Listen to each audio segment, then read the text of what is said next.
Valeera is once again queen of the meta, this time in the form of Thief Rogue. Uncorrupt coming to you. We're going to be breaking down the deck, taking a look at the cards. I'm going to explain to you exactly how you want to be playing this deck and what you want to be thinking about while you're playing it. First thing that I want to make sure that you're aware of is, just what kind of a deck this is and what the general game plan is. So this is a tempo deck. All that really means is we're looking to put stats on the board. We want minions on the board. Likely at the same time as playing minions on our side, we're going to be removing the minions on our opponent's side of the board, and then as the turns go by, continue to expand our board presence, and then those minions are going to be able to start hitting face and eventually killing our opponent. This deck is really, really good at that. It's super powerful.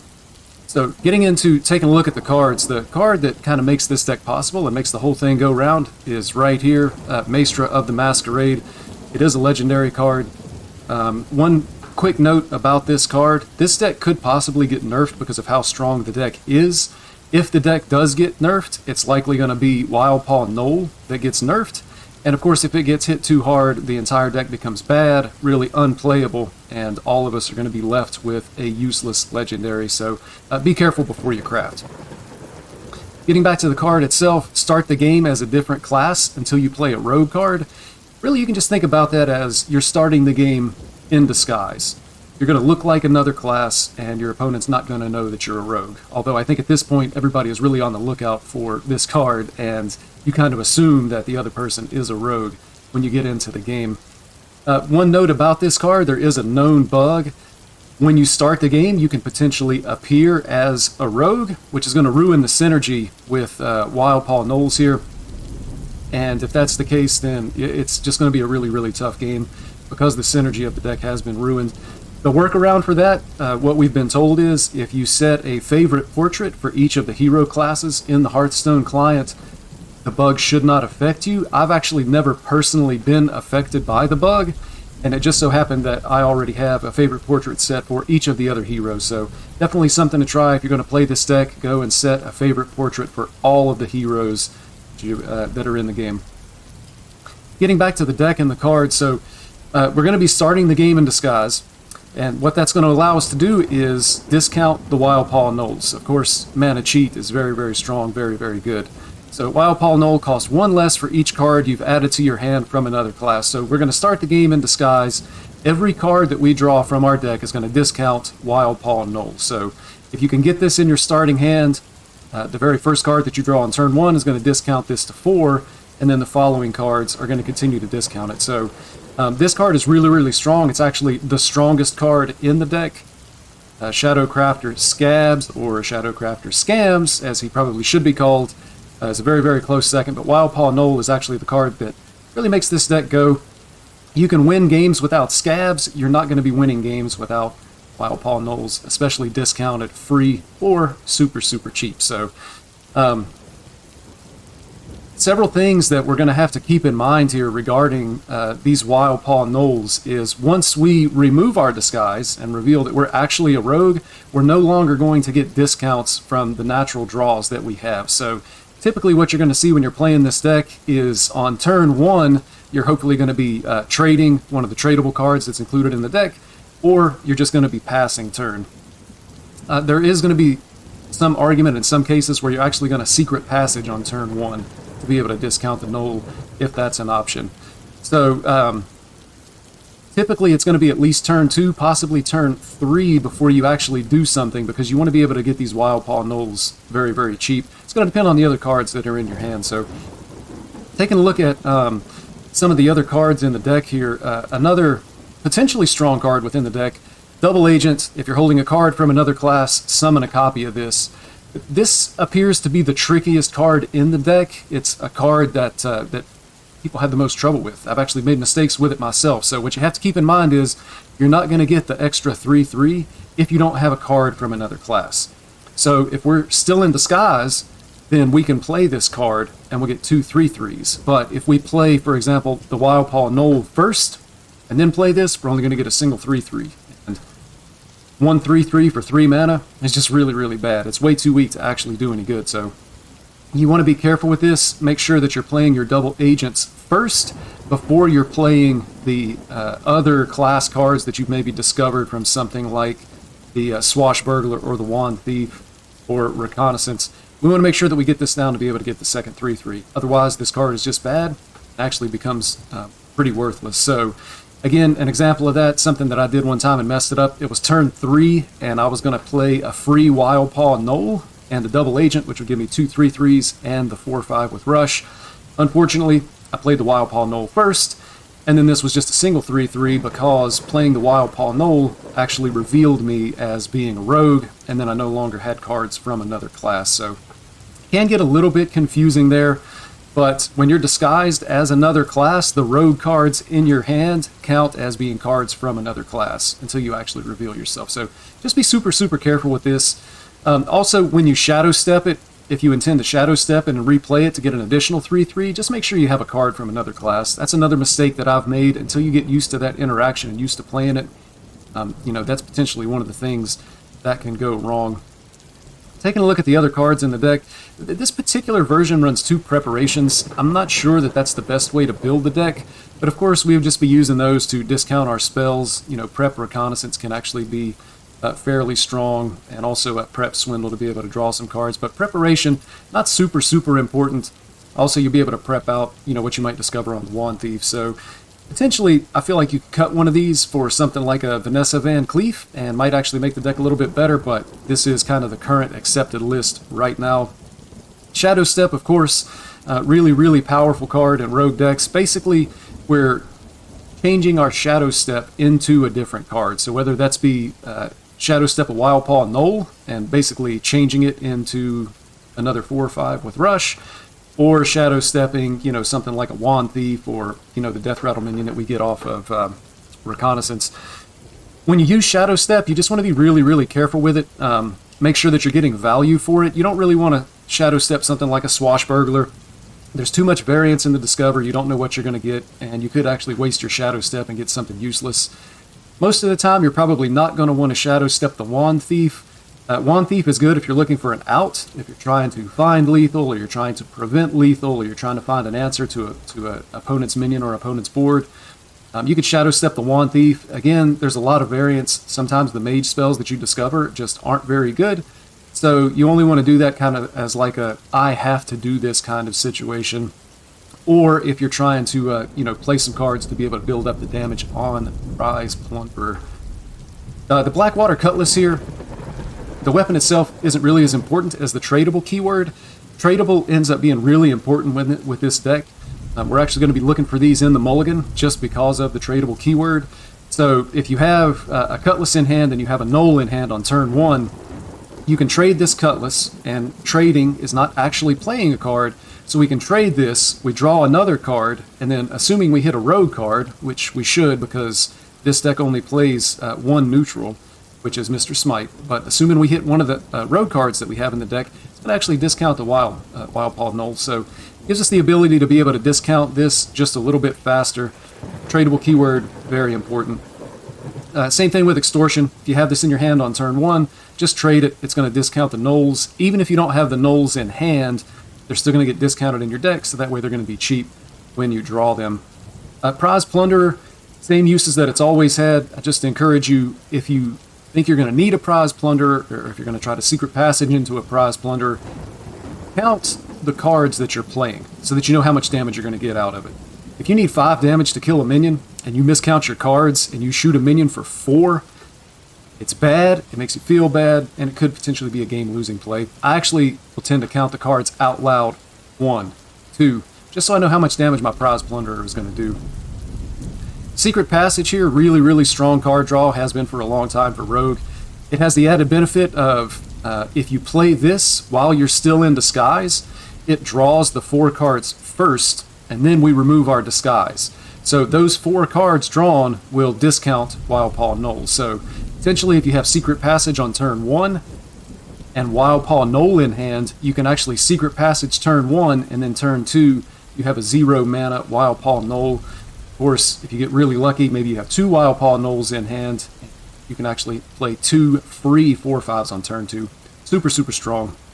Something to keep in mind. Swashbuckler, again, high variance. It's not necessarily bad to play Swashbuckler. I probably wouldn't play it on turn 1.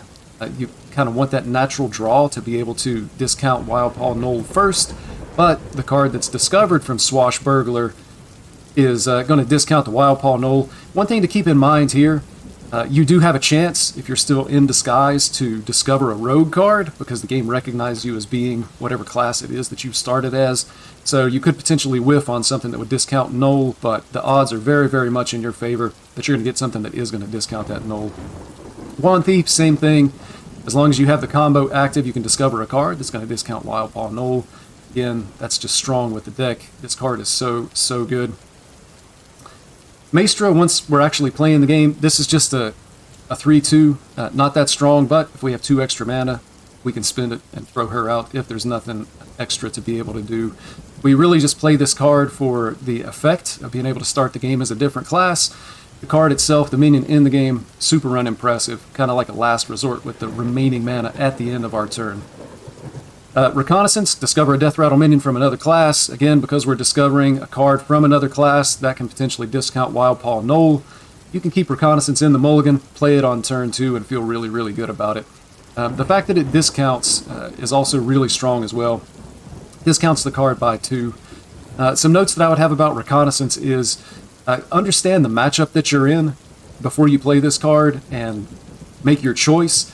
If you're in a matchup that's going to be tempo-based and there's going to be a lot of back and forth on the board, you're probably not going to have time to select something like Rattlegore.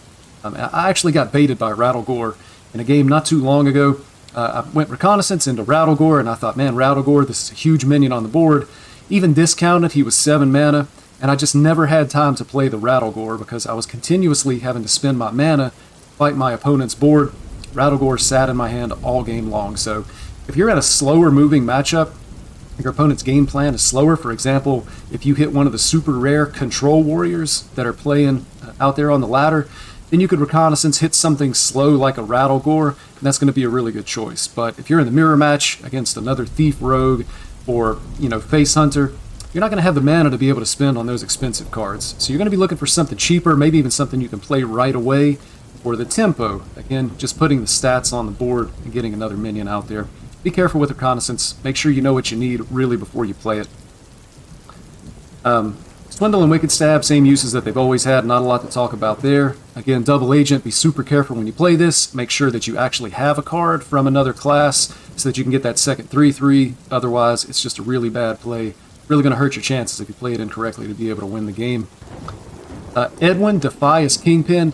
This card, really, really strong, as you can probably imagine, or you probably experienced for yourself.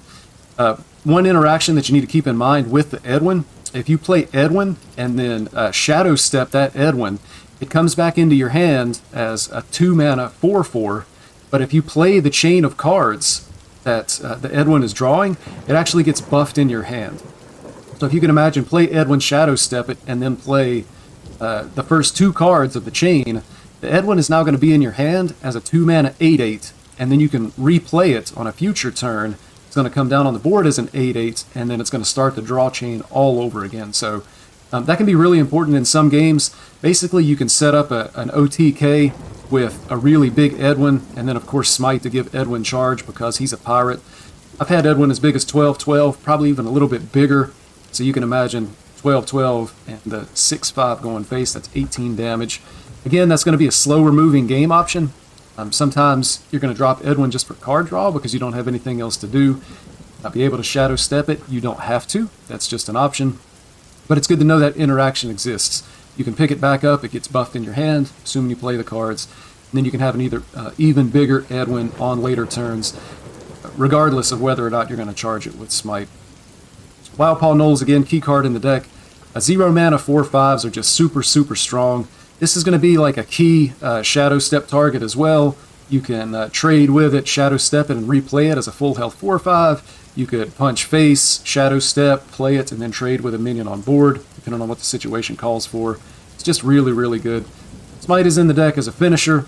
And then, of course, Shadowcrafter Scabbs, just a really, really strong card. Allows us to reset the board. The stealth 4/2s that this gives us can sometimes go face, could actually be setting up lethal against our opponent. Not every class has ways to deal with the stealth minions. And then the hero power of discounting your next card by 2 mana. Again, mana cheat is good, just super, super strong. So as we're playing the deck, you want to approach every turn with the mindset of, what's the strongest possible play that I can make to give myself the biggest board with the most stats, while also removing my opponent's board. Which, removing the opponent's board is going to involve, like, rushing the Gnoll and killing their minion, or the Prize Plunderer killing their minion. But with every Hearthstone deck, you want to plan out your turn from the first card you play to the last card you play before you play any cards whatsoever. It's really important. I feel like it's even more important with this particular deck because of the interactions with the cards. You can mess things up and actually reduce your chances of being able to win the game pretty significantly through the misplays. So, again, watch out for double agent on that. It's happened to me. I've seen it happen to people who are better at the game than I am.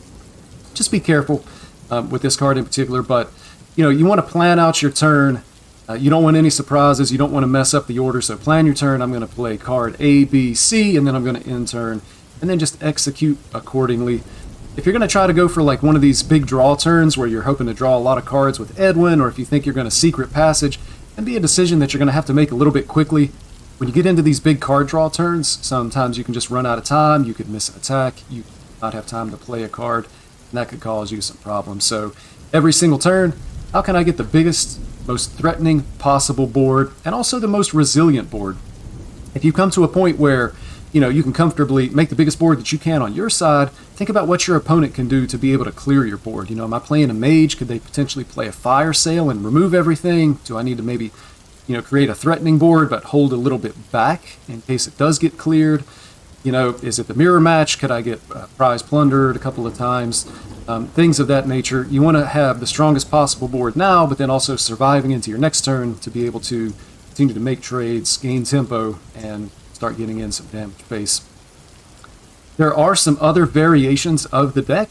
Some of the variations of the deck, there's a variant that runs Jandis. I think you cut a prep and you can run Jandis. I really don't think it's that good. Overall, Jandis just doesn't seem to be that great of a card. We'll take a quick look at it just for the sake of a full discussion here. Jandis Barov, summon 2 5/5s, pick one that dies to 1 damage. It's a card that's definitely seen play in the deck. I don't think it's strong enough. It was originally put in because sometimes the deck can lack a little bit of value. Just not good enough to be able to get there. There's going to be versions that run Van Cleef. We can spell that properly. Take a quick look at that card. Oh, it's only one word. We're blowing it. Not enough E's. We're blowing it. Finally, we get there. Vanessa Van Cleef, add a copy of the last card your opponent played to your hand. I've actually played this deck with Vanessa Van Cleef. It can be pretty powerful. I've been able to copy like my opponent's hero card. For example, I played a memorable game against a shaman who actually lightning bloomed Brucon. I was able to get a copy of the Brucon and then play Brucon myself before I used my Scabbs. Could be pretty strong. Definitely can just get you some extra value in the deck, and then because you're getting a copy of the last card your opponent played, potentially it could be a class card, which again has the possibility of being able to discount Wildpaw Gnolls. Other versions of the deck, there are some versions that play like Desk Imps and Murloc Tiny Fins, 0 mana 1/1s. Those are kind of more going all in on Edwin Defias. 0 mana cards, of course, give you a chance to get a bigger Edwin. I don't really like that version of the deck. I think it was an early version of the deck, really before the refinement phase started. It can potentially get you a bigger Edwin by lowering the curve of your deck, but then you're playing these worthless 1/1s that are just not very good. That version of the deck also is going to be playing the Frostwolf Warmaster, 1 less for each card you played this turn, so you can play a lot of cheap stuff. You can get down a free 3/3, that's a 0 mana 3/3. Again, I don't like that version of the deck because you're having to play so many additional neutrals. I think it ends up being 5 to 6 additional neutral cards. And then by having all those neutral cards in our deck, just to try to power the Edwin or to get down, a 0 mana 3/3 that doesn't have rush or doesn't really do anything whatsoever the same turn that you play it, we're actually giving up synergy with Wildpaw Gnoll. And over time, you're going to notice that your Knolls are getting discounted less than they would be with more rogue card-based version of the deck, it's probably going to cost you percentage points in every matchup. We really want to discount these. Being able to play them for 0 is super, super strong. I would recommend avoiding the lists that have a lot of neutral cards in. That's going to do it for the guide. If you think I missed something, hit me up in the comments. If I'm wrong, if I missed anything, make sure to let me know in the comments. If you found this video helpful in any way, do me a big favor, hit that like button. Helps me out so much. And if you want to super help me out, consider hitting that subscribe button. More content coming your way soon. Thank you. Good luck out on the ladder.